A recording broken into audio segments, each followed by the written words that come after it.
Good morning, mob family. How's everyone doing today? Let's see. Let's do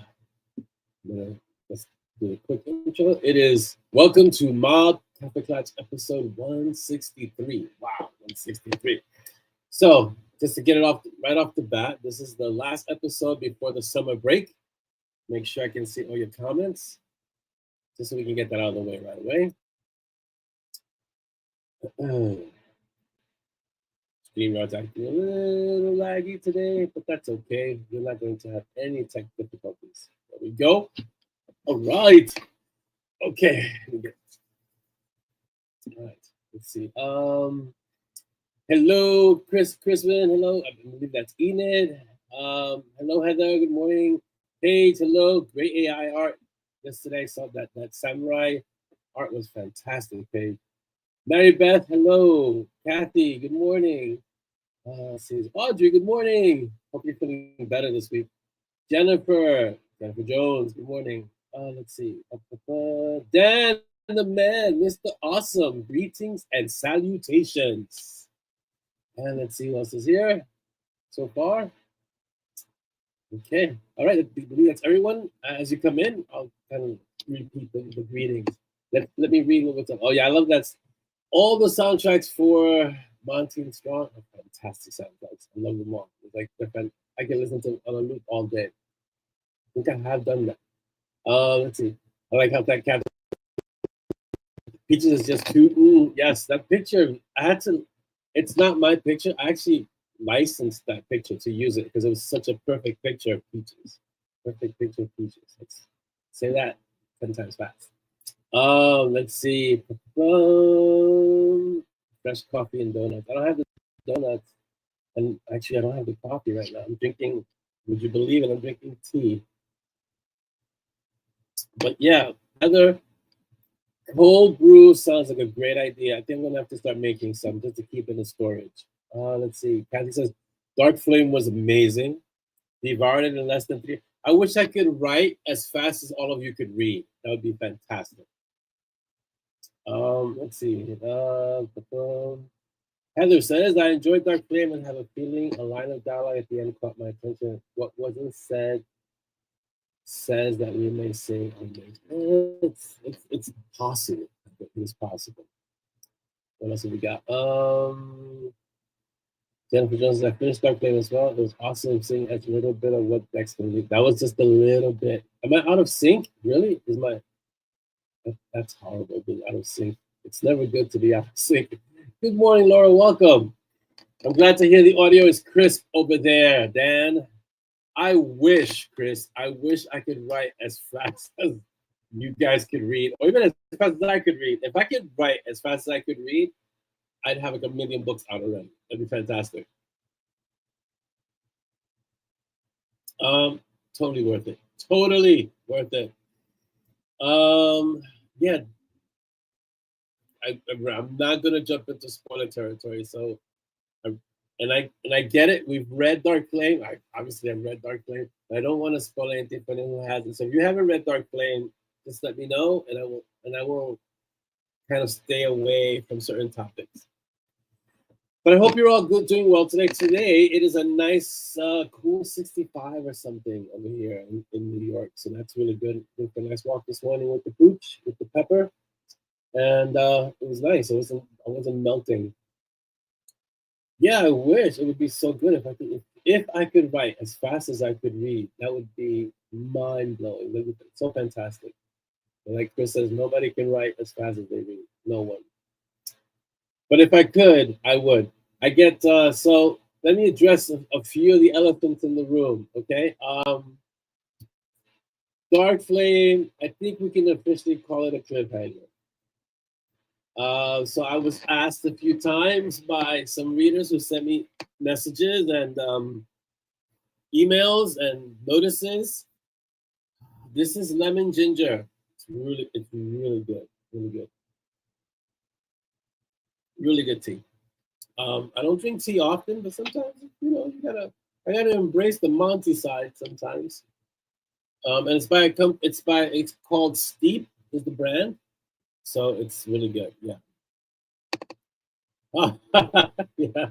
That was that was a really good line. That when I wrote it, I was like, "Oh, that's actually really good." Yeah. The, this book is actually filled with like really interesting lines. Really interesting. It's like, wow. Like after I read it, and then I was like, wow. And then, oh yeah, you wrote that.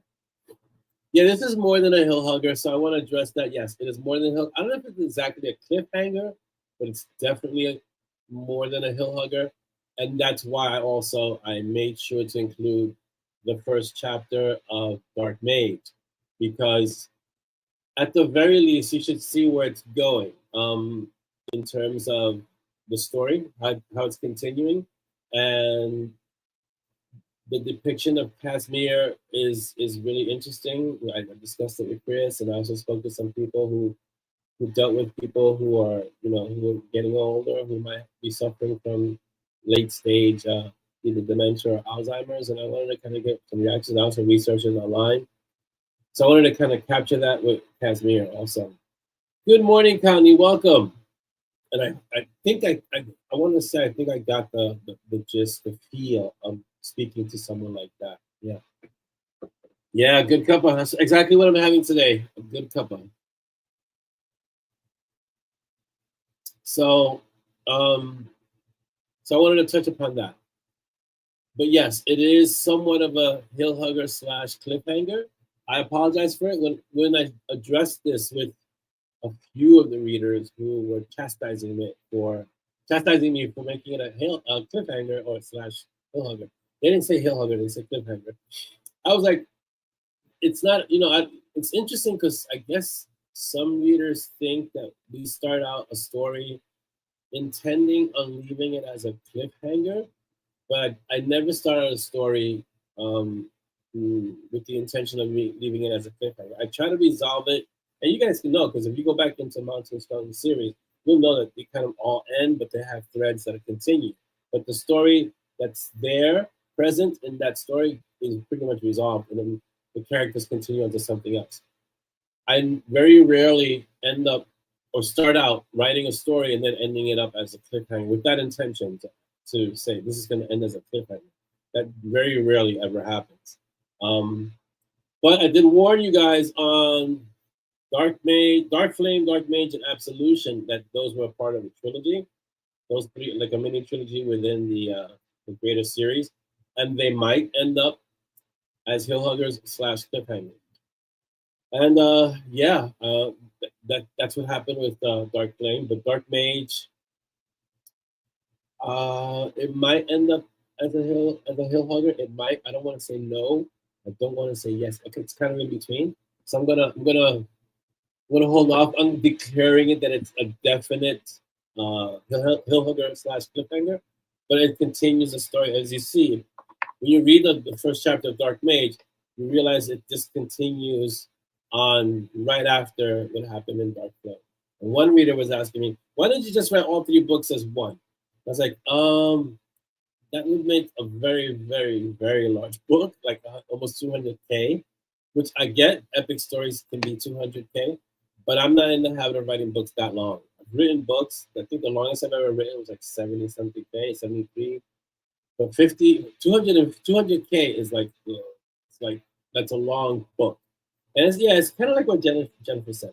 It's an arc. So you're kind of following a mini arc inside the greater arc, right? So that's how that story is going. And it's going well. I already started the next book because the way it ended. So yeah, that's already in the works. In the works. Mary Beth says, I love learning more about Dex and TK. Yeah. I don't know if there was too much more revealed about TK. TK is just scary. Um, and she does resemble the Morrigan. So yeah, I guess it's because of her exposure to the Morrigan. She starts sounding a little like the Morrigan. But Dex, you got to see a little bit more about Dex in terms of first how little Simon really knows Dex, because Dex has always been portrayed as Monty's uncle, and so it's like that's how he's approached, and that's how he comes across as the fun uncle. but you don't really ever really see him as the harbinger or as an old mage with a lot of power that even gods keep an eye on. And you got to see a little bit of Dex there, especially when he dealt with the the pillar from the Grand Council. I don't want to get into too much detail because I don't like spoilers, and I really don't like spoiling it for anyone else. Heather says 200K is a tome. Yeah, I've written a few and ended up having to split them up into into smaller chunks because 200K is a long read, and even Tolkien wrote when he wrote Lord of the Rings, all three books were one book, and the agent or publisher said, no, you gotta break this up into three books. Could you imagine all three books as one book? That's one big book. I guess that's like maybe up there with Harry Potter in terms of like 800K or something like that. So yeah, you break them up and it makes it for better reading, and it's easier to read. If you're gonna read like the Fellowship of the Ring and the Two Towers and then the Lord, and then the Return of the King, it's an easier read than just seeing this monumental tome coming at you because it's harder to keep that attention for so long. Not so much for us, but in general, if you have three books to read instead of just one massive book, it's usually easier, right? Um, and that's also when I wrote this one, I had to do a lot of format changing because I was getting into the writing so much. You know how you get into this flow? Those of you who've written, you know what I mean. I was getting into the flow. I was writing 3,000 word chapters. I had one 4,000 word chapter. I had actually two 4,000 word chapters and one 5,000 word chapter. And it was just like one after the other. It's just I was getting into these chapters, writing, and I wasn't breaking them up. So I had to go back and kind of like a film, you know how you're editing. I had to start reading it and edit and say, okay, where can I actually pause this and move to the next chapter? Because if the chapters get too long, and this is me speaking as a reader, when the chapters get too long, it starts to drag for me at least. And then you're looking at, okay, I gotta take a break. But it starts to make the story drag. That's just my perspective of it. But when the chapters are short or shorter, like my chapters now were when I was done, the chapter this is a little bit of a writing kind of um, ideas or tips. When your chapters are shorter, readers will stay with your book longer because the chapters are so short, and our reader brain always goes one more chapter, and so you just go to the next chapter and one more chapter, and then it's 3 o'clock in the morning. You got to go to work in the morning. You're like, oh, I hate you, Orlando, because you finished the book just by keep going one more chapter, one more chapter, one more chapter. Who did this? Who was big? Oh, Patterson, James Patterson. His chapters are 700 something words long for that reason, to keep readers engaged. So they seem short, but if there's like 50 chapters, 80 chapters, it seems short, but it's a big book. But it seems because it's so small, the chapter, they're like bite-sized chunks. You just read a chapter here, a chapter there, and before you know, you're done with the book. Also, if you don't have that much time and you just want to read a chapter, you can. 700 words, you read a chapter, boom, you know? So it works both ways. What does Kathy say? Dexter just being scary when he wants. Yeah, Dexter has the potential to be a very, very scary character in terms of like there's that moment when TK says you wanted to know why Dexter's not an official member of the 10. Pay attention, and then he starts to demonstrate a little bit of why, because he would just be too overpowered for the 10. He really would be. He would get the 10 into situations that they may not be able to deal with without him being present. That would be bad, right? Kathy says, "Yep, got that." Red Shogun is one huge book. Yeah, Shogun is a tome. Shogun is like this. It's like huge. Yeah. Dan says, letting Dex off the leash a little bit was beyond awesome. It was awesome to write it. Yeah. I thought he was going to go ballistic back when Simon told him York was dead in London, and both he and Nana. Yeah, that was kind of a test run with him and Nana by the Lions, right?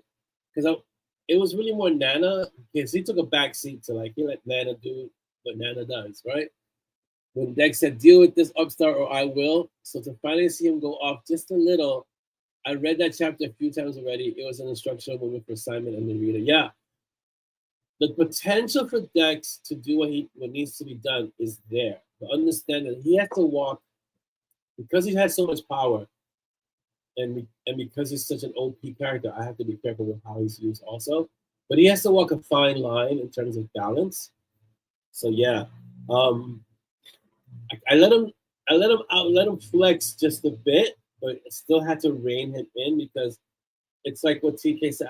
I don't want to spoil it for him, but like TK said, if he gets involved more than he already has, it's going to create it's going to upset the balance one, and it's going to bring more attention to the situation, and then big guns have to come out for real. It's like yeah. So could you imagine other mages as powerful as Dex or more powerful than Dex coming into the scene, like coming into the situation? Yeah, everyone else doesn't stand a chance. Now you're fighting on a whole different level, and so going back to writer class, right? As a writer, as an author, you have to be careful of your power creeps. So Monty and Simon are nowhere near Dex's level, but having a character like Dex gives you an upper ceiling to aim for, but it also kind of gives room for your main characters to grow toward, right? Towards. Um, so you have to manage that carefully so you don't make your main character too powerful because then I always remember about Dragon Ball Z how everybody just kept getting stronger and stronger and stronger until one point everybody was a god. And so, and if I stopped watching it when the kids were little, but I remember recently everybody was fighting on god level because that's the power creep. That's what happened. Oh man, that line was actually biblical, Dan, in every sense of the world, in every sense of the word. Yeah, the whole book was about balance, right? But because you had to, Monty had to deal with the fact of the power that he has, right? The power that he's acquired. Simon has to deal with Monty not being really all, the way he's supposed to be. Then you've got TK giving a deep lesson to Simon about what's going on. Kwan is in this book. She's also going to be the next book because someone has to help Simon get Monty back, and it can't be TK or LD. So a little bit of a spoiler. It's going to have to be Kwan. And there was that little fun moment about the hair, which I won't get into, but that was fun with Kwan. Yeah, as for the Wade and Found Wanting line, right, that was Dex stepping into usual, that like powerful Dex. That's how he would be. And once Dex gets going, it's like, yikes. Yeah. Right, and the fact he doesn't need to. What was the one part that really kind of solidified it? Oh, when he says, one when he goes silence, and everything goes silent, and the other one when he says stay right there, and the person in question freezes. That starts to give you a sense of just how powerful Dex is and how much power he could draw on at a moment's notice. He didn't have to gesture, he didn't need anything, he just spoke. And when you can just speak and things happen, this is why gods are watching Dexter, because he's that powerful. Yeah, so that, like Heather's saying, quiet power is scary. Okay, so because this is the last show of the season, I guess we're gonna call it the last show of the season. Until for the summer, we're gonna take a break. Do the Beach Boys song. We're gonna go a little longer today, maybe 5-10 minutes around there, depending on how long you guys want to go, right? What's the song I keep hearing? Everybody's going surfing US. That's the song I hear in my head now. Yeah, so we're gonna go a little longer, and then we're gonna get into everything, like shout outs and updates and stuff like that. But let's just jump. Yeah, yes, the noisy little bugger. I'm like, so like Dex. So at that point of the story, again, this is back into writer's class. At that point in the story, you have to be careful not to let your side character overshadow your main characters, right? So everything. If you look at Monty Strong, everything is happening through the lens of what Simon is experiencing, right? But even so, even through that perspective, Dex could overpower the book easily. It could be a story about Dex, basically. So you have to be really careful as an author not to let your really powerful characters or even your really engaged characters. And there's a question that Chris gave me about side characters that we'll talk about later. I'll bring it up. That you can't let them overpower the story because some characters will want to overpower the story. Yeah. Some levity in the destruction. You have to have that. You have to have levity in the destruction, because if it's all destruction, destruction, destruction, you tire the reader. Readers need to pause a moment, take a breath, and then get back into. And the levity does that without lessening the intensity of the destruction. Right? It's really important. As an author, writer, you have to have some levity somewhere, in some shape or form. I think. I don't. It's not like it has to be in a certain way, but you have to have something that breaks up the intensity with a moment of, okay, all right, now let's get back into the action. Kathy says there's always has to be villains, or you wind up with next. Yeah, you have to have a villain. It's important. Jennifer says you're so engaged with your readers that I started buying books on writing fiction to understand it. Yeah. So if you want to get a book, this one has a really steep learning curve, but let me get it for you. It's on my. Actually, it's so important that it sits right by my desk. Okay, but this is one. If you can, it's called Story Engineering, right? And it's called Story Engineering: Mastering the 6 Core Competencies of Successful Writing by Larry Brooks. Get this book. Read this book. Learn this book. Implement this book, and you won't go wrong. It's a really, really, really good book. And if you want to get another one that's a little easier to read, a little easier to understand, doesn't go so much in the nuts and bolts, get this one, Pattern Structure by James Scott Bell. Also really good. And get those books, and it'll help you in your writing. I got those books early on in my writing. I read them and reread them and reread them and read them again. And they still, even to this day, you can see I have them right here. They inform my writing. Sometimes I'll just use them now I use them as reference material. Mirth and reverence, very important. Yes, you gotta have a combination of both and some balance in both. It's important. It's important. It's important in the story. You have to have that. Dan says, I do think it was nice to let the good big guns out for once, though. It gives the heroes a rest from the pounding. Yeah, rest. Small victory that builds up to another pounding roller coaster run. Yeah, because here's the thing.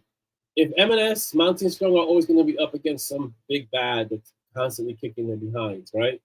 At some point, it gets formulaic, like, oh, they're always getting their butts kicked, right? So you have to sometimes mix it up. So kind of like what happens to Monty in this one. I didn't want anyone to say, oh, that's what. See, Dark Flame, he got it resolved. It's all good. Yeah, no, it's not. If you look at the ending, so now Simon has to go find Monty. And in terms of the fighting, they need to be able to see what it means to really. Their enemies have upgraded, so they need to understand that their enemies have upgraded, which means a display of force that's stronger than what they could imagine. So it's important for them to see that, and it's important for the reader to see that, especially with a character like Dex, which has been around for a lot of books. I think Dex has been around since book 9. So here we are, book 31, and so he comes in and goes out, comes in and goes out, but you don't really ever see him flex the powers that way. Like he'll let Jo flex her power, he'll let Nana flex her power, but you never really seen him kind of like, okay, it's time to do this. It doesn't happen often, so to kind of let loose with him a little bit was really good. It was really fun to do, and it was really fun to write. And then you read it, and you're like, oh, whoa, wait a minute, bring Dex back. He's a little too strong. Bring him back just a bit. Slow it down, Dex. Don't break everyone.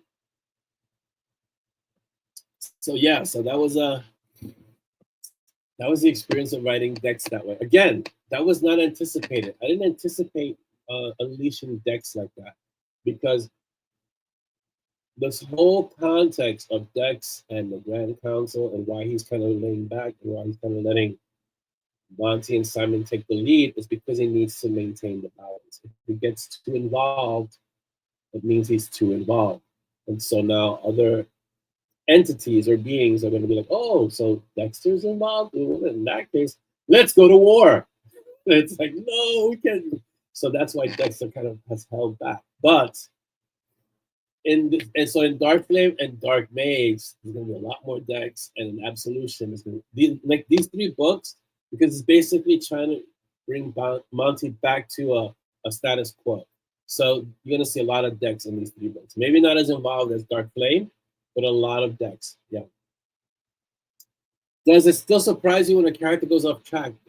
Chris asked me. Yes, sometimes it does. Like in this case with Dex, I didn't expect Dex to take center stage the way he did in this story. Likewise, I didn't expect Kwan to have that little story about her hair in this story. That just came out of nowhere, you know? Yeah. Also known as tone Dex down. Tone down, yeah. When TK says, let's just tone down Dex, and Simon goes, what? It's like, yeah, that's exactly how I felt. Like, this is toned down Dex. I can't imagine him, just losing it completely and just going off and and just going on a rampage. Likewise, we haven't really seen Harbinger Dex, which is a whole different Dex, because that's Dex working as how do you explain Dex in that context? It's no longer really Dex. It's Dex as a force, sort of like gravity. It would be like gravity Dex. Like Harbinger Dex is not really Dex operating as a human. It's Dex operating as an entity, which means a lot of the human characteristics are no longer present. He's basically then an arbiter of life and death, and so it's a very different Dex. We don't want to see that Dex anytime soon, because that Dex means we've reached apocalyptic levels of danger. Yeah, so yeah, like Dan says, too much Dex means the bad guys have to respond in kind. Then it becomes Dex, right? Then it becomes Dex versus everyone else, not M&S, which is sort of not too strong. I'm intrigued though by the aftermath of our characters, old, new. Yes, there are some characters that are coming back that never really left, but will kind of step out of the limelight, so they'll be there. Some new ones, some old ones that you haven't seen in a long time, like books way, way, way back. That will be making some appearances. Yes. Yeah, tiny war. Yeah, a minor war. A teeny war. Yeah, With Dex, it would be a small war, but then if they're just as strong as Dex, it's not going to be small anymore. It just escalates, it gets bigger, and then it gets scarier, and then too much collateral damage. So back into writer class, that's what you want to be careful of as an author, is that power creep and not knowing how to deal with the power creep. If you keep making characters stronger, stronger, stronger, and then, what did I see recently? Oh, I watched the What If. I don't know if you guys know what If. Marvel had a bunch of comments called What If, and basically it was just like taking stories and what if Spider-Man, what if Mary Jane was the one who got bitten by a spider? What if this? What if that? And they took characters and they put them in a situation with the Watcher, and at the end the Watcher's fighting the other Watchers, and then in order to deal with the Watchers, the head Watchers, they made everyone else as powerful as Watchers, and that's a classic example of power creep. You make the characters who aren't as strong as the main antagonist, and now everyone's fighting on a whole different level. But you have to be able to maintain that, So what happens when everyone's a god anyway? Or what's stronger than a god? You got to bring higher gods, or super gods, or extreme gods, or ultra gods. That's what happened to Dragon Ball Z, unfortunately. Even though it hasn't suffered because of that, but that's what they did. They went from having Super Saiyans to God Saiyans to God level to Ultra. It got out of control. But that's what happens. Yeah. Oh, the scene with Ezra is really, really, really fun. I like Ezra's a lot. Oh my god, Ezra's. If I had Ezra is another character that has to be used sparingly, because Ezra is deaf, and so you can't. There's no one that can stand up to Ezra. Basically, that's basically the premise of Ezra. Is like Ezra's it. That's the ultimate ceiling, right? So that character has to be written in such a way where it's limited, but at the same time, incredibly powerful without having to even Ezra doesn't even need to flex. Like, not at all. Put it this way: Dex at the Harbinger works for Ezra. That should give you some context for the power involved. Excuse me. So yeah, the Journal of Ezra. That'd be. What did he do to Simon this time? Oh, when he tells him to look into his eyes. That's like classic Ezra. Oh, you got an issue with you think I'm what? Excuse me, no, come here, come over here. Just look into my eyes. So I was like, no, I'm good, thank you, but no thanks. at least Simon's smart enough to know now. At least he's mature enough to know that that would be a bad idea, right? Because before, younger Simon would have been like, "Oh yeah, I'm gonna look into your eyes," and then like melt his brain or something. So, um, I wouldn't want to look into Ezra's eyes. No, no, no, not at all. And like Chris says, yeah, I would love to see that side story in the notes journal of Ezra if we could even read it, right? Who watches the Watchers? Is quo custodius ipso custodes, and I'm mangling that in Latin, but that's the credo of the Magi in Antares Bay. So there's a little connection there. Dan says one of the criticisms of the latest Superman movie was he spends a lot of time getting beat up, considering he's Superman. But if you didn't create viable opponents, it would be a short movie. Yeah, that's always been the issue with Superman, that he needs something with kryptonite, or he needs someone or someone as strong as him. Like they brought other Kryptonians to fight him. That happened in one of the Superman movies, and or kryptonite to fight him. I think the one of the ways it was done really well was and of course I am biased, right? But one of the ways it was done really well was in the Dark Knight Returns when Batman fights Superman and he has the Green Arrow, who only has one arm at this point because it got ripped off. But this is way in the future. This is older Batman. He has the Green Arrow fire kryptonite arrow at Superman, which renders Superman human for a short time. So it doesn't completely disable Superman. It just makes him human. And then Batman proceeds to kick his butt up and down the street. But it wears off at some point, and then Superman gains his powers and basically smears Batman. But that is a wonderful way to kind of debilitate a power that's a character that's overpowered, like Superman. You have to bring in the kryptonite, but that was a very creative way. Hats off to Frank Miller for doing that so well, so elegantly, because you got to fight Superman. You got to find a way to do it. Either you got to bring in, Darkseid, or what was the other huge character that was really that could kill Superman. You got to bring you got to bring some off-worlder, Yeah, an unmelted brain is a good thing to have. You don't want to have a melted brain. No. Oh yeah, when Ezra says I'm going to ask you some questions, and Simon can, you don't want to make Ezra angry. Put it that way.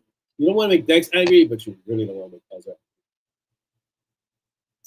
I don't think Ezra really has the capacity to get angry because when you think about it in the grand scheme of things, as he explains to Simon, in the grand scheme of things, one human it is considered insignificant, and yet one human can alter everything.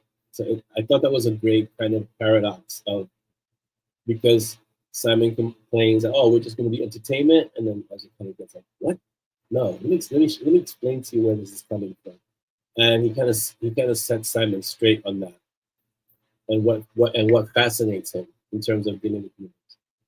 So Ezra's just doing a job. Ezra's doing what Ezra needs to do, and in the course of doing what he needs to do, he studies. He doesn't need to study anything, but he studies because it's something that fascinates him. He likes that, and yeah.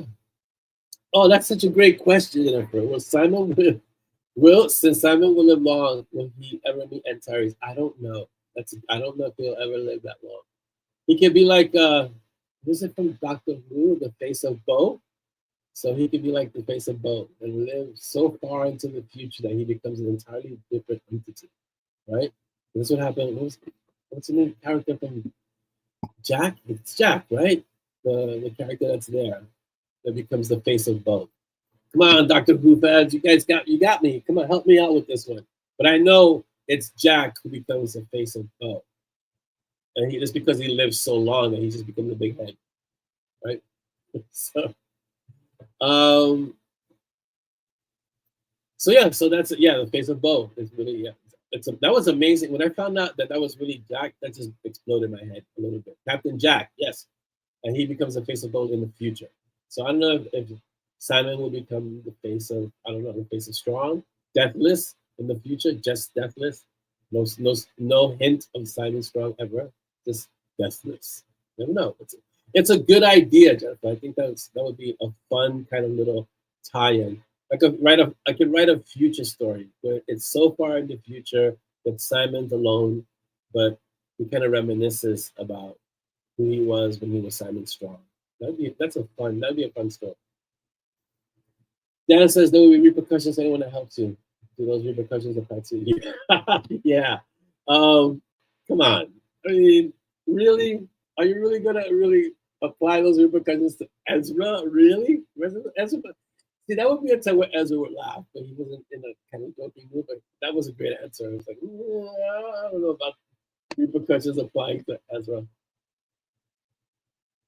I guess sometimes, the way Ezra's depicted, an old Jewish scholar in a deli, people can forget that he's deaf, right? So when people react to him, when people relate to him, it's almost like, oh, he's that old Jewish scholar from the neighborhood kind of thing. He has a deli and so forth, and unwittingly approach him in a way that's informal, that you don't really capture who he really is when you're talking to him, until he lets you know who you're talking to when you're talking to him, right? I think so. So Heather, that's kind of like what's happening with Peanut and Cece. Jack Harkness, yes, thank you, Captain Dr. Hoover Unite. Yeah, so Heather, to address that, like so Heather saying Simon and Monty may never have biological children, but how fate plays, they will have children just like them. Yeah, Cece and Peanut are definitely kind of leaning towards being their children in the sense of becoming like them, but they also have the influence of Dex and the Morgan. So it's going to be a really, really scary outcome for those two when they get older, because I wouldn't want to mess with Monty and Simon, right? When I'm looking at Peanut and Cece, I wouldn't want to even contemplate crossing those two, because no, it's just that they're dangerous now as children. Could you imagine what's going to happen with, let's say, a few more decades of training from the Morgan and Dex? What's going to happen to those two? Oh, no, I wouldn't. No.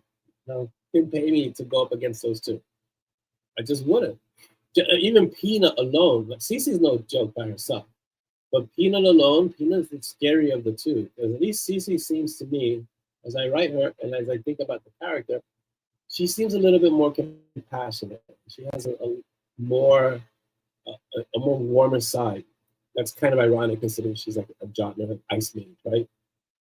But Peanut would just rip your arm off and beat you with it if you attacked the people she cares about. She's that compassionate side. It's not as pronounced as it is in CC. Not as pronounced. Yeah, and she has stated that. Yeah, but see, you have to understand. So Mary Beth brings up a really good point. One, they're still children, so give them some time. Simon did outsmart them, but Simon's been around a while in other things, so he was able to outsmart them, but just barely. Not by much. He was able.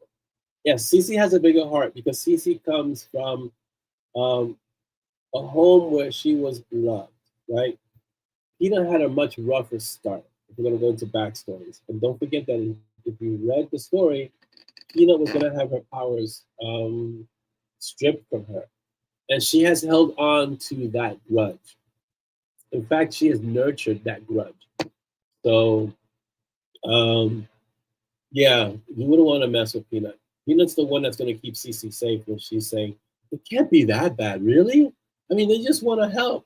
But Peanut goes, "Yeah, I'm going to show you how they want to help," and then start obliterating people. So Peanut's going to be more the voice of reason, and Cece's going to be the optimistic one that just sees the good in people. Even though Cece could be dangerous as well, but they balance each other out. Because if Peanut doesn't have a Cece, Peanut's just going to just obliterate everyone. And if Cece doesn't have a Peanut, she's going to go around thinking everyone's okay. So you need to have both, right? Exactly, Heather. Peanut would tear out your arm off, beat you with it, and then feed it to Cop. That's it. He would probably spit it out. Oh, that tasted disgusting. That kind of thing. Yeah, it's a balance issue between Peanut and Cece. And it took me a while to create the Peanut character to Cece's character, because it just took a while to kind of, it was kind of marinating and simmering, but I always had an idea. this character needs someone, something to balance her, and it couldn't be Rags, because Rags is like the overprotective mom who takes care of her, the overprotective guardian, and she needs someone who would be willing to break the rules with her and deal with the consequences. And that was Pina. Yeah. So that's why they work so well together, and that's why there's a certain. It's really interesting because they kind of have the same um, interaction as Monty and Simon, but in this case, it's just they're both mischievous. They both have that kind of mischievous streak. It's just that Cece will pull back before things get really bad, and Pina would push just to see how far she could go. That's the thing. All right, so Dan says, I've just had a realization that if Nana has been around as longer than Dex, and Dex knows the man, then by extension, Nana knows the man. Yeah, that's true. Nana does know the man. Nana knows the 10. So there's an allusion to that allusion with A. When TK and LD are speaking in the first chapter of Dark Mage about who the others are. So Dan, the man is getting close. It's getting really close to appearing. Senior Citizen novella 2, right there. Yeah, I gotta write it. I have to write another one because that was just the first one was so fun. Senior Citizens was fun. And also they get to flex in the senior citizen stories, which is a lot of fun because unfortunately in this country, senior citizens have a tendency to become invisible, and it's sad. So I want to write stories that kind of, in terms of that, I want to write stories that celebrate our older generation, because when I was young, eons ago, the older generation was venerated and sought out for their wisdom, and you hung out with your grandparents, but it was basically you were getting lessons left and right. So I like to write stories where they're respected as such, because unfortunately in this country, I can't speak for others, but in this country, older generations aren't treated with as much respect as they deserve. So if I'm gonna write a story with old people, first they're gonna be badass, and second they're gonna be treated with respect.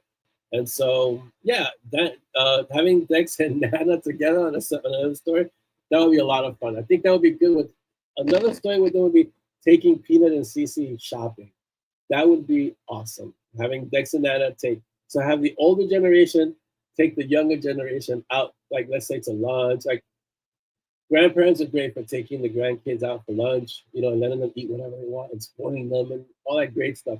So having something like that where Dex and Nana take Peanut and Cece out for lunch somewhere, and then all hell breaks loose, things like that. Part 5 and 6 of Senior Citizen up there. Yeah, part 5 and 6 was a lot. The whole story was a lot of fun. It was a lot of fun. Yeah, I've seen it, Kathy. So I always remember, treat your elders with respect, because one day, if you're fortunate enough, you get to be an elder, and you want to be treated with respect, right? So treat your elders with respect. Part 5 and 6 of Senior Citizen was a lot of fun. And when you write a story like that from the point of view of the older generation, it's interesting how you start to channel all the older people you've dealt with in your life who speak to you like, you just don't get it, young whippersnapper, that kind of thing. So you start seeing it from that point of view, and it's a lot of fun. Yeah. So that's we touched so many things at that moment. Yeah, within living memory should hold greater weight than it does. It should. It really should, and it's sad that it doesn't.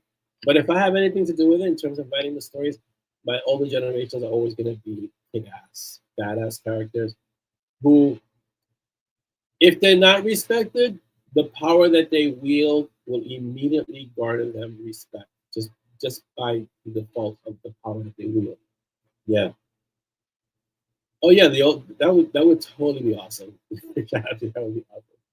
Yeah, those are elders. You want to have elders that are, and that's why Nana plays dead every so often. She's like, I can't be bothered with all these people being a pain in my behind. So I like how Dex says, she just it doesn't take with her. She'll be back. She's not really dead. She'll be back. Because Nana just kind of just steps away. She can't be bothered with it. She's older. She doesn't have the patience for that. She's like, I'm done. I'm gonna, fake my death. Bye. So yeah. And the same thing with Dex in a way, because he's a lot more patient than, let's say, Nana when it comes to dealing with the younger generation. hence, he's dealing with Simon and with Monty, and he's teaching and training them. But in terms of what's happening with Simon and Monty now, he can't really take too much of a back seat, but he really can't be as active. But he's still in the mix, right?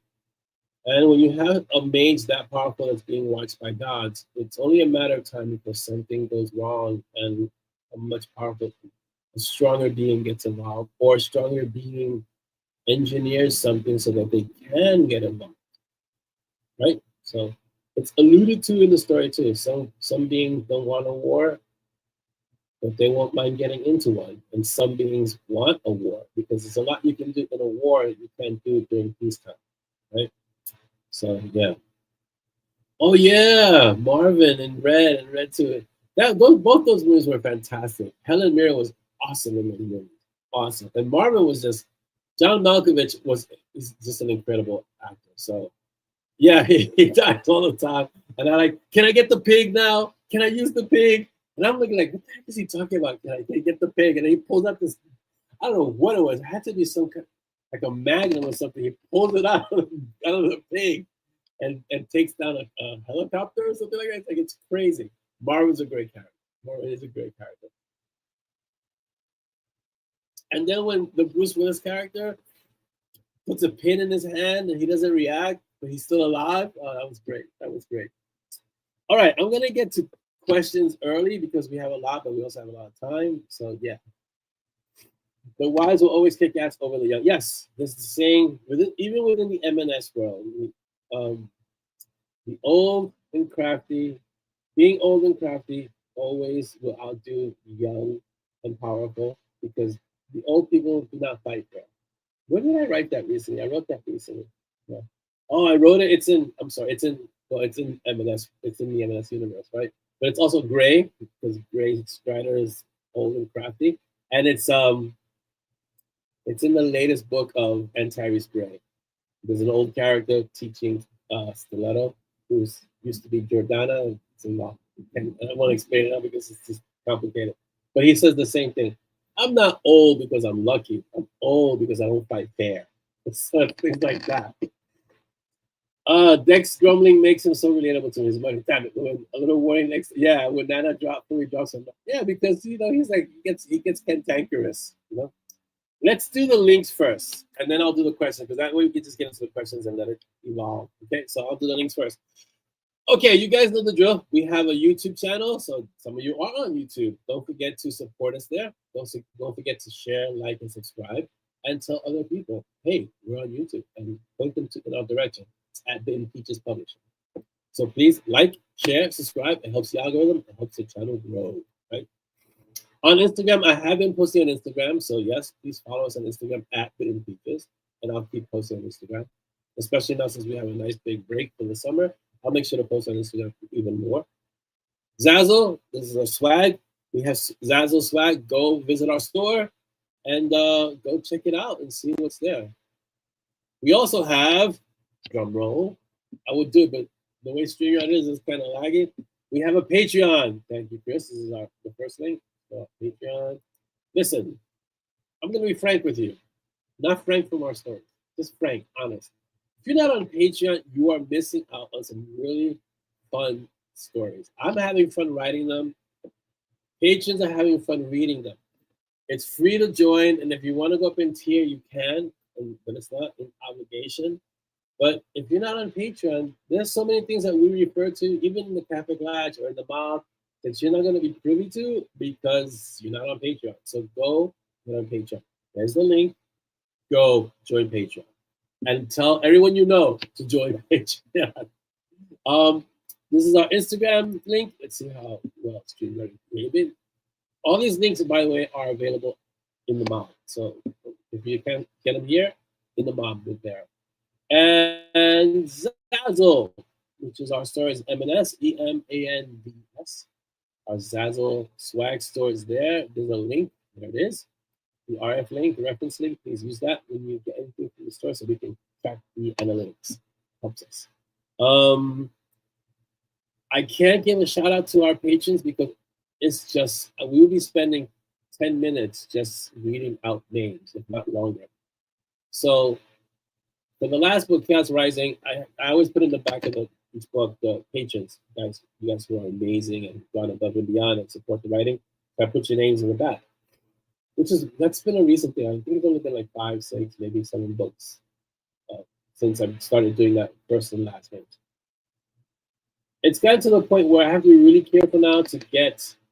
Let me just put a big book real quick to get the most recent because there's so many names.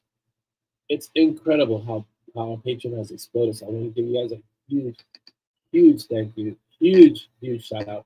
But I look now at the names. It's more than one page worth of names. It's like, whoa, where did all these people come from? So huge shout out to all of you who have joined us on Patreon. And let's just hope it just keeps growing because the more people read the stories, the more fun it gets. So I'm having a lot of fun writing those Patreon stories. And right now we're on the Tip of the Spear, which is a Nan and Simon story. I'm sorry, Nan and Deathless story. And that's going to be a lot of fun. We go to Petra. That's going to be a lot of fun. And we have, okay, so Binge Books. It's just another site that promotes our books. They're awesome. Vivo, we call them. And just go there. Give them some social proof. Tell them that you read the books. You enjoyed them, so forth and so on. And you can get your signed books. I know Chaos Rising has signed books. All the books have signed books. And Dark Flame also will have signed books.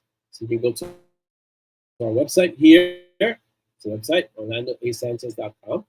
And browse, look around, check it out. It's an amazing website that was done by a web designer and Dolly, and it looks fantastic.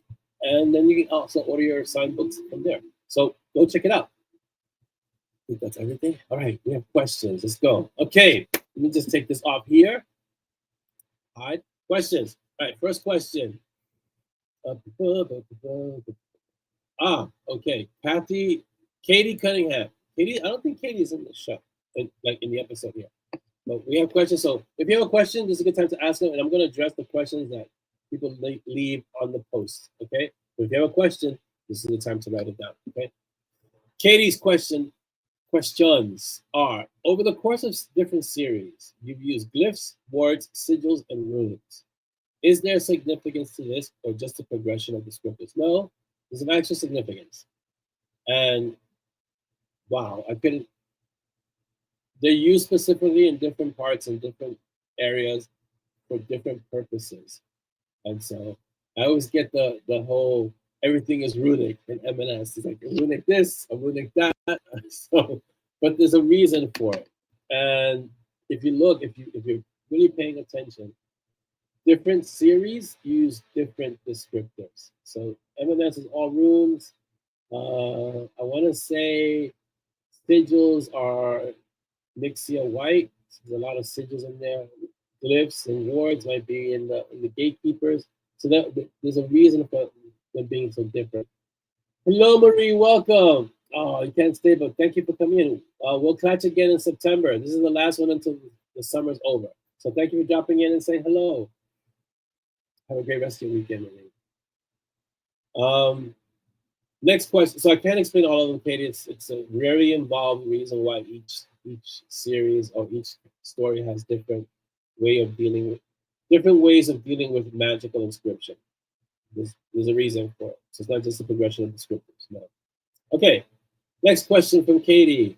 You co-authored the Badlands PPD series. Yes, I did. What was that like? And would you do it again with anyone else? And how did you guys split the work? Okay, it was great fun. My brain doesn't do well with co-authoring, so I would not do it again. No, because it wasn't a bad experience. It's just that when I'm writing, I get into flowy states. Like I was saying earlier, I'll write a 3,000 word chapter or 4,000 word chapter. And when you're co-authoring, you really can't do that because you have to touch base with your co-author. And so you don't want to write 5,000 words and then have to cut 3,000 words, 5,000, because it doesn't work with something else that the co-author is going to write. So you have to. There's a lot more back and forth, a lot more communication. How do we split the work? One person wrote one chapter, one person wrote the other chapter, but we still did a lot of communication to make sure that what we wrote wasn't contradictory to what the other person was going to write or had written. So, and also in that story, Badlands, I was jumping into JPL's sandbox. So I had to stay true to the world that he had created. I was gracefully invited to write in that world, which is fantastic. But I wouldn't do it again because my brain doesn't do well with collaborations because I have a tendency to just write. So, but it was a great experience. And if you're an author, I recommend it. And there are a lot of authors who only do collaborations, who only write with another author. Douglas Preston and Child comes to mind. There are a few authors who only write with other authors, and they've made a career out of that too. So, I guess it could be fun. Writing could be a solitary um, exercise. It could be a solitary thing. So if you have another author to write with, it's not a bad thing. It's just how it just comes down to how you deal with the writing. That's all. And last, he says, this artwork is much lighter than the last. Yes. Sometimes the artwork gets dark. That's DDD kind of embracing the story. And so they kind of really channel it well into the characters. But this one was pretty good. They did really good. Monty's still wearing his special shirt. So yeah. Thank you, Katie. Let's move on. Audrey's continuing her reign as a question queen.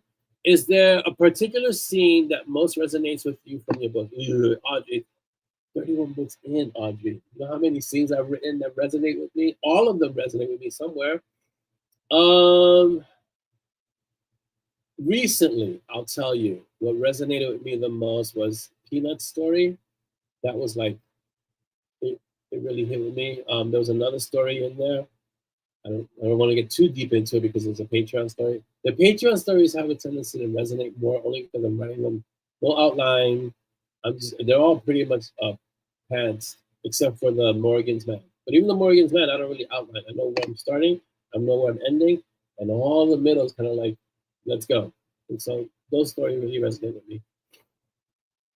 Kathy says, sounds like collaborations can be fun, but yeah, you have to really be able to get along. Like I'm really good friends with JPL, so we got along really well.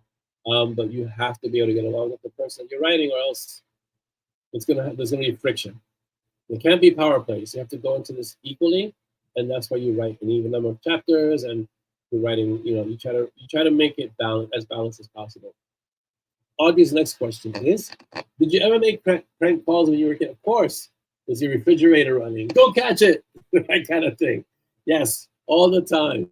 So for sure, because we could. So it was a lot of fun. Can't do that with cell phones because they can track your number. Back then, landlines, just pick up the phone and just go through the yellow pages, and then and then call everyone. Yeah. All right. What interesting information have you come across when doing research for story? Oh boy, Audrey, you are like the master of fantastic questions. There's so much stuff, like just stuff that gets into an author's head doing research that you don't even see. I would say maybe you see a tenth if the author is really diligent about their research. You might see a tenth of all that research in the actual story. I'm studying stuff like fission reactors and faster than light travel, as you guys have seen some of the posts. Just for my sci-fi story, it's only 30K. I'm studying so much more just for that to make it sound believable. It's not even real, but it sounds believable. Yeah, I have so much information in my head. But the great thing about that with research, right, I can't tell you how much interesting information I have because this is so much. But the great thing about it is that when you do this research, it's almost evergreen information. So you can use it in multiple areas, in different parts, in different stories, if you do it right. Yeah. And like Chris says, it's easy to get lost doing research and going down these rabbit holes. So you have to be careful not to do so much research, and now you're just researching, but you're not writing. The writing comes first. Okay? I mean, learning the craft, but writing comes first, right? All right, Chris asks, let's see what CC Dos is asking. What's the difference between an alternative timeline and an alternative reality? So should I call Carl Sagan so we can get this done right? That's a really, really, really deep question. I think it depends on how the alternatives are dealt with. It could be a timeline, meaning just one aspect of a reality. So, meaning, for example, you never become an author. That's an alternative timeline. In an alternative reality, it could be you just don't exist. So I think it's a degree of the paradox in terms of how much it influences a particular character's life. So it could be a small thing, or it could be an enormous thing that affects everyone. If it just affects you, I think it's more of a timeline thing. But if it affects everyone in that reality, then it's a reality thing. I think that's the best way for me to kind of explain it, right? Okay. In M&S, characters travel and places are off plane. How many planes are there, or is there no limit? No limit. Don't limit yourself when you don't have to limit yourself. So, as an author, and I actually gave this a lot of thought because there's only a certain number of planes, and you have to go and revisit planes, and you have to recycle planes. You have to, there's only a certain number of planes, and which plane is it? Which number is it?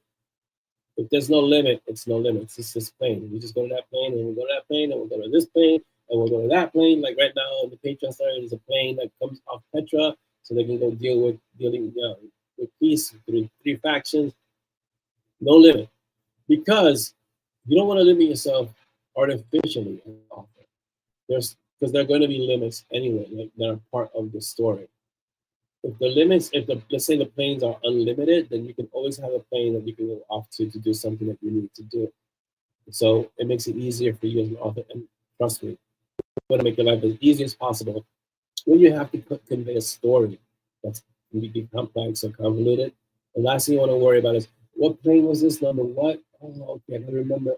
And there's the continuity issues. When you say, okay, we're going off the plane, you have to say, okay, we're going off the plane XYZ, and then in another story it's plane ABC, and then there's issues there. So that becomes a problem.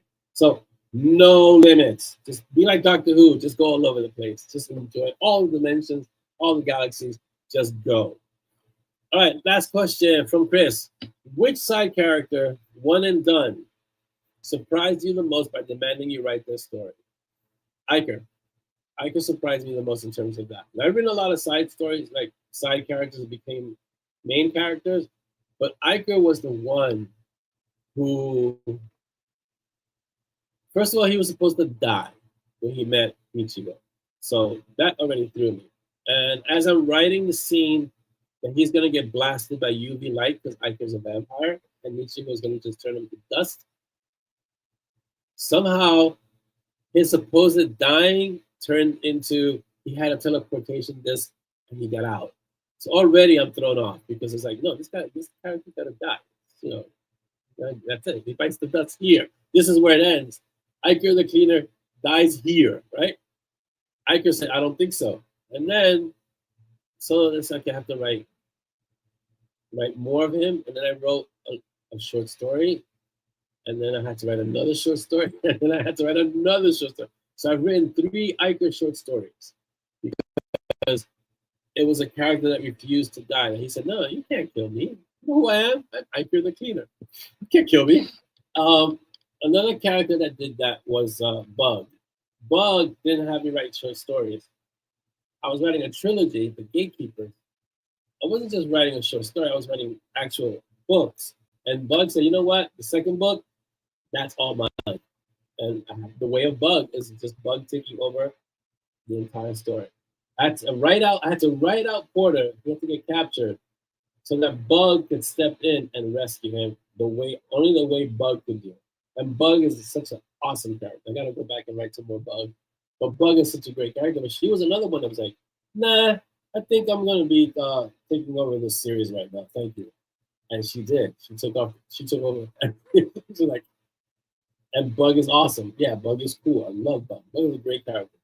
It hasn't happened with the Night Warden because Gray is such a force in that series. No one's really gonna outdo Gray. Although Frank has tried, and Coda definitely has tried. But Gray's just too much of a force. He's so central to the Night Warden that it's hard to have any of the side characters kind of take over. It won't happen in the Night Warden. But it has been able to happen in M&S many times, but I've been able to kind of wrangle them back into shit, like, kind of like, because M&S, any number of characters can have their own story in M&S. I mean, put it to it, Michigo, who is a main character in M&S, right? I wrote the whole rule of the council just because of her and Byako. Byako's another one that, if I'm not careful, Byako's going to have her own little series. Yeah, Byako. This is why I've kind of like step back a bit from Byako and these guys. Byako's another kick-ass character. I'm like, oh, And Cole, yes, Heather. Cole is another one. Like Cole's a enigma. How did he come to the dive? Where did he come from? What's his backstory? What's his history? Why does Division 13 know nothing about Cole, but they've looked into him? Yeah, so, but again, because Gray is such a strong presence in the Night Warden series, those characters don't really get their own side stories much. They get to visit, like, Gray does cameos, Frank does cameos. Coda hasn't done a cameo, but I might have a good cameo. So yeah, but they don't get their side story. They don't get fully fleshed out side story like let's say Bug does. But Bug, it wasn't even a matter of did I want to. It's like the story took it in that dimension where Bug had to do that. Iker, same thing. I tried to kill Iker.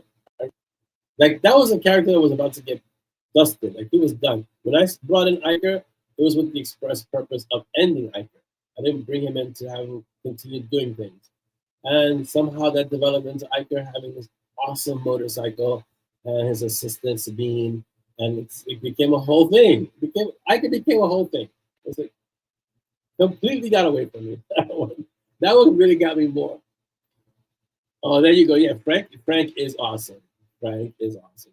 I mean, out of all the characters that I can in the Night Warden world, because not all the characters, but in the Night Warden world, Frank is like he always takes it. If you, I'm like shameless plug, but if you read Bloodlust, which is the last one of the last patron stories with Gray and Frank, Frank has some of the best lines in that story. Frank is like it's he's just ridiculously awesome in his own way. So yeah. So I don't think he's a character who I can write a whole story about because Frank is very much a supporting character. And if the only way Frank can get his own story is if he's seeking to undo his state of being a thorny lizard. And that kind of is like the reason Frank is so awesome because he's a thorny lizard who believes he's a dragon. And so if I take that away from the character, it takes something away from the character. If we remove the whole thorny lizard who thinks he's a dragon, then it just becomes a mage with delusions of grandeur. And so he has to kind of stay a thorny lizard. And so I can't write a story like that. Maybe I can write a story like that where he finally finds the spell that can bring him back to being human, but he refuses to use it. That would be a good story, right? But he is definitely a side character. Frank is designed to be a side character, complete with the attitude, the spitting that causes flames, the electrical aspect, the twitching of the tail, all that stuff is what makes Frank Frank. And so I can't remove that without harming the character in a way. So some characters are born to be side characters. Other characters like Bug will take your story, hijack it, and smile at you while they do that. So you can't do that. Yeah, definitely. They're like what Chris said. Frank reminds me of Festus in Gunsmoke. Right? Some characters are born to be, they're not born to be the main character. They're born to be side characters. The key thing as an author, as a writer, if you're writing your story, is to know when a side character should stay a side character, and when you have the latitude to make the side character a main character in their own story. That's important because you don't want it's the same thing with the power creep. You don't want your side character to run away with the story. If they become that prominent, then they're no longer a side character. They're the main character of another story that you need to write. If that makes sense, like if your side character is dominating the story and the main characters are taking a backseat, one or two things is happening. Either you don't know your story well enough, and so you don't know who the real main character is, or you've written such a great side character that your side character needs to be evicted from this story and placed in their own story where they could be the main character. So that's really important to know because you can be writing your main characters and the side character starts taking the story. It starts stealing the scenes. You have to start thinking about, okay, how do I make the side character a side character and stay in one, or how do I make them the main character in another story? That's really cool. Roland, yeah, Roland was. See, Roland, that story again. This is a Patreon story, sorry guys. But Roland is a great, great character. He's in the vein of kind of like Gray. He's really old. He's kind of fed up with things. a really good character, and he can have his own. Roland can be a main character of another story, which he is in Patriot. It's a short story, but this is why he doesn't deal with rookies. If you know. Yes, Snicker Pink Frank. Poor Frank. Frank gets Frank gets abused. But yeah, I would. In fact, my go-to in terms of that question, Chris, which side character one and done surprised me the most by demanding I write their story was Iker, because I couldn't not write the story. That's how much of an influence it had in terms of what I was doing with the story at the time. Iker was like, no, you're not gonna do anything else until you write my story. And I wrote the short story, and I thought I was done. Like I was okay. I'll write your story, get you out of my head, and that's it. And then there was still two more stories I had to write with Iker because it was just that interesting of a character. And Iker's a great character. Iker kind of needs a full book. I think he really does, just because of who he is, what he does, and the potential situations he can get into. Like what Kathy says, you stay in your lanes, you wild characters. And I'm like, when my books go feral, they really go feral. They're like, I have no control over them. I'm just writing like I'm trying to keep up with them because they really go off on tangents. I never would have done. Like, let's see, for example, in terms of little side tidbits, tangents that I didn't consider was something like having Juan go into the backstory about her hair. That's not planned. That just came out in the moment. And I had been thinking about that, but we're talking book three is when I thought about that. Well, book 31. And so that idea was rolling around in my head for the longest time until now. And she says, oh, yeah, this is why that happened. And so you have to kind of let it go. Yeah. Then I still have to, I still have to keep playing on that little thing between Frank and Dex because it's a lot of fun. There's proof that good characters have a life of their own. Yes, that's very true. Good characters will have a life of their own, and it's hard not to give a good character the spotlight. This is why I have to be really careful. I'm very conscious of this when I bring Gray in as a cameo anyway, because he's such a good character. But because he's such a good character, I can bring him in as a cameo, and he doesn't steal the limelight. I try not to let him steal the limelight from whoever is the main character at that time. So Gray will come in, he'll be all grumpy and grouchy, and but he'll be badass and he'll do what he needs to do, and then he can step back. So in Rule of the Council, Gray was in Rule of the Council. Gray was excellent in Rule of the Council. Wow, Gray was so good. Yeah, so you just have to know how to use your characters. That's the key, I think. One of the things I did early on when I was writing is really learning who the characters were. Like I really learned, and this really started with I have written prior to this, but this really started with Monty and Simon, right? I sat down and I really learned they came pretty much fully formed. Then I sat down and really learned who they were. And then you can take these characters and put them in other stories. Like, for example, Monty has dropped in to a mission with Frank. And so, he gets called tea and crumpets. He dropped into a mission with Gray. He gets called tea and crumpets by Gray. But Monty doesn't steal the story from the Night Warden. He's just there to kind of reinforce it, bolster it, robustify it, right? But if you know your characters really well, you can do that. You can put them in any situation and they'll thrive.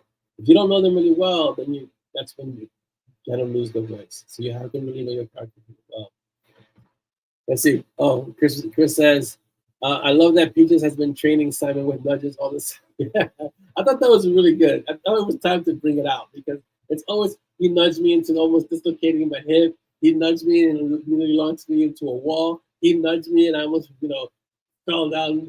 So it was time to kind of the behind the scenes behind that. Dan says, Gan Stonehands was one of my, Gan's such a good character. That brings back memories. That really, that brings like a lot of memories. Gan was like one of the first characters I wrote that I really sat down and said, okay, I gotta make this character awesome. He was solid. He was really, really, really good character. Kathy says, when will we see Michi again? That was a really Okay, so Michio comes back after Absolution. So we got Dark Flame, just got done. Dark Mage, then Absolution, right? Those three have to get done because those three are a trilogy within the larger arc. Then you're gonna have Paper Dragons, which is a Michiko, Byako, and Simon and Monty story. So it's kind of like they all team up. And then Phantom Pain, which is both. So those is like a duology. Those two stories are connected. And but that's when Michiko comes back. That's when we start hearing about how Michiko and Simon met, and why did Michiko give Simon Evan's soul, things like that. So wait for that. It's like two more books, and then we start jumping into that story, and it goes into how the repercussions of Michiko stepping back from the Dark Council, even though she put her brother in place, she put Ken in place. That void of not having her there front and center, has created tension and friction, and now they're going to have to deal with that. That's what paper dragons comes in. Yeah. So I hope that answers your question, Kathy. Yes, he's not. So when I say he's not, it's like Dan is saying that he's just saying he's not a clumsy hell. He's not a clumsy hellhound. Everything has a reason. It was just time to share the reason. That's it. So do you guys have any other questions? Because this is the last one before September. I mean, you'll still see me popping around here and there, but this is the last time we get to chat like this until September. I'm still going to be doing the Warriors Pen on the weekends, like Saturday or Sunday, depending on the day and what we're doing. That's just me talking about writing and the philosophy of writing with the discipline of writing with the philosophy of warriorship, kind of blending the two, right? Let's see. Do I have any updates for you guys? Don't forget to leave your reviews for Dark Flame, please. That'd be awesome. Don't forget that. So we're close. We're not having a Kaffeeklatsch from June to August. So 3 months. June, July, August. We're not gonna be here, right? So yeah. Yes. Dark Mage comes out. I'm pretty sure Dark Mage is gonna come out over the summer for sure. Because I can't wait over this. I'm not gonna wait that long to not do the next story. No, the Warriors Pen is every 2 weeks. I don't know if it'd be weekly because I'm not doing Kaffeeklatsch. I'll consider it, Kathy. Let's see how it goes. But right now it's every 2 weeks. But yes, Chris, Dark Mage will come out, and I guess the beginning of Absolution will be coming out over the summer. That's 3 months. So for sure, definitely Dark Mage, and then maybe Absolution. He's one very savvy pup. Simon just doesn't. Yeah, Simon just doesn't understand Peaches yet, but he will. Give him time. He's still a puppy. That means I'm referring to Peaches, not Simon. Don't forget to like, subscribe, and share. Don't forget to enjoy your summer because it's summer. Go out and touch some grass. Go out and enjoy the sun. Go out for walks. I've been doing a lot of walks lately, so do that. It's really good for you. Vitamin D for the skin. Don't overdo it though. Do that. Let's see. I think that's it right now. There'll be more stories for Patreon, of course. I'll be writing Patreon stories over the summer because yes, Patreon gets stories written all the time. Dark Mage will be coming out over the summer. Absolution probably not over the summer, but probably right after the summer. And I think that's it. I want to thank all of you for being here, hanging out here until the end of this episode. I want you guys to all have a great summer. Please go out there, go to the beach if you're near a beach, if you're not landlocked. Go spend time in nature. That's so good for you. Spend time among trees and grass and birds and stuff like that. In fresh air, get to see the blue sky. It's just really good for you. So go do that if you can. And don't forget the 3 B's. Be kind, because it doesn't cost you anything to be kind. Be unstoppable, because no one can stop you except for you. And be uncommon, because there's only one of you in the universe. So embrace that and be uncommon. Thank you so much for being here, guys. Thank you for spending time and talking, and we get to chew the fat, as the saying goes. And Stiletto Dreams is also coming out over the summer. That's the next sci-fi story, and I'll be working on the third one after that. After Stiletto Dreams, I believe it's called. I don't know what it's called. There's a third book. There's a few more books after Stiletto Dreams. Oh, Wayward Wolves. There's a reason why it's called Wayward Wolves. You'll figure that out. You'll find out why it's called Wayward Wolves in Stiletto Dreams. But that's coming out also. It's the next sci-fi book coming out, and then that's about it. I think.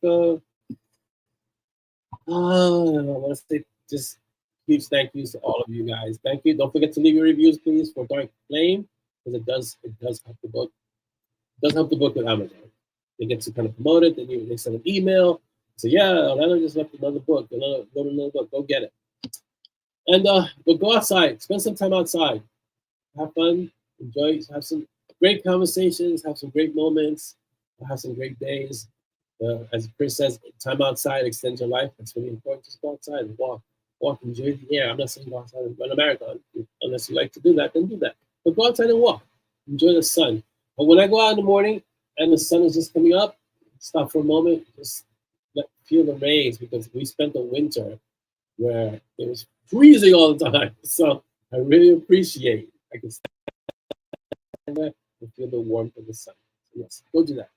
Thank you guys for making this a great show. Have a great, awesome, fantastic summer. I'll see you in September. I'll make sure you guys know ahead of time before the first Kaffeeklatsch comes back for September. Take care. Don't forget, love and coffee, right? Even though this is tea, but it's love and coffee, right? Thank you, Marie, for that one. Take care, everybody. Enjoy. Let's put some awesome music. Let me take my scary face off.